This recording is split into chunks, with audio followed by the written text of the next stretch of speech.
Ya. Ya.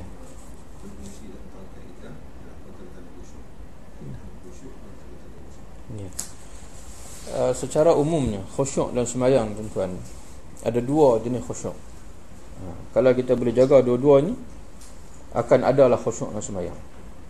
Yang pertama ialah khusyuk anggota. Khusyuk anggota ialah dengan kita meletakkan anggota pada posisi yang disuruh oleh syariat. Khusyuk tangan ialah dengan kita letakkan di atas dada. Khusyuk tangan dengan kita letakkan di atas dada, jari-jari menggenggam, jari tangan kanan menggenggam belakang tangan kiri. Jadi maknanya, kalau seseorang tu ketika dia sembahyang, dia tak letak tangan atas dada, dia letak di bawah, kemudian jari-jari duk main dan sebagainya, ataupun dia letak juga atas dada tapi jari ni duk main, duk kira apa, duk garu dan sebagainya, makna dia sudah gagal langkah pertama khusyuk, dia dah tewas. Khusyuk mata, tengok tempat sujud. Khusyuk kepala, tunduk. Begitulah tuan-tuan. Semua perbuatan kita ni, apabila kita letak mengikut tempat yang disuruh oleh syariat, maka kita dah ada satu khusyuk, iaitu khusyuk anggota. Itu satu. Yang kedua ialah khusyuk hati.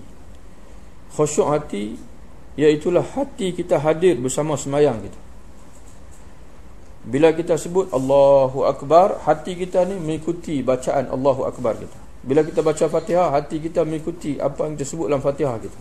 Bila kita rukuk, kita baca Subhanarabbiyal azim wa bihamdih, hati kita mengikuti setiap satu bacaan tasbih yang kita baca. Itu dipanggil khusyuk hati, iaitulah hati kita hadir bersama dengan sembahyang kita. Imam Al-Ghazali rahmatullahu alaih, dia ada bahagi lebih kurang beberapa ciri-ciri khusyuk dalam hati ni. Tafahum, memahami, merasai kebesaran Allah, merasai takut kita kepada Allah. Itu di antara yang disebut. Tapi kita nak bilang tu susah tuan-tuan, nak bilang satu-satu tu yang Imam Ghazali sebut susah. Jadi kita ambil kesimpulan saja, iaitu yang pertama, khusyuk ialah anggota kita ni berada dalam posisi yang disuruh oleh syariat, tenang, tenteram.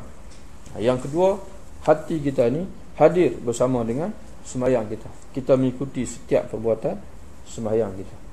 Jadi sebab itu ada alim ulama yang dia huraikan falsafah sembahyang.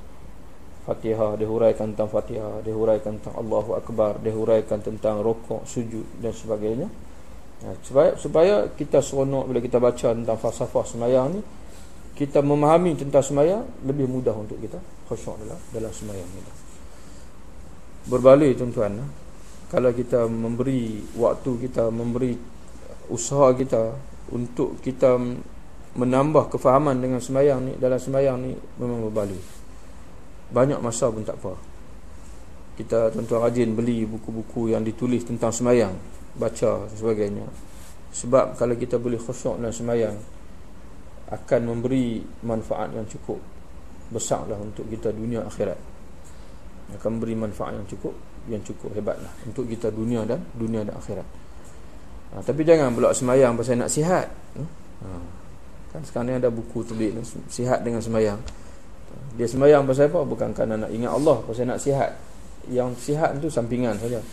Tapi tujuan sembahyang sebenarnya kita nak ingat Allah Subhanahu Wa Taala. Iaitu kena khusyuk. Wallahu a'lam.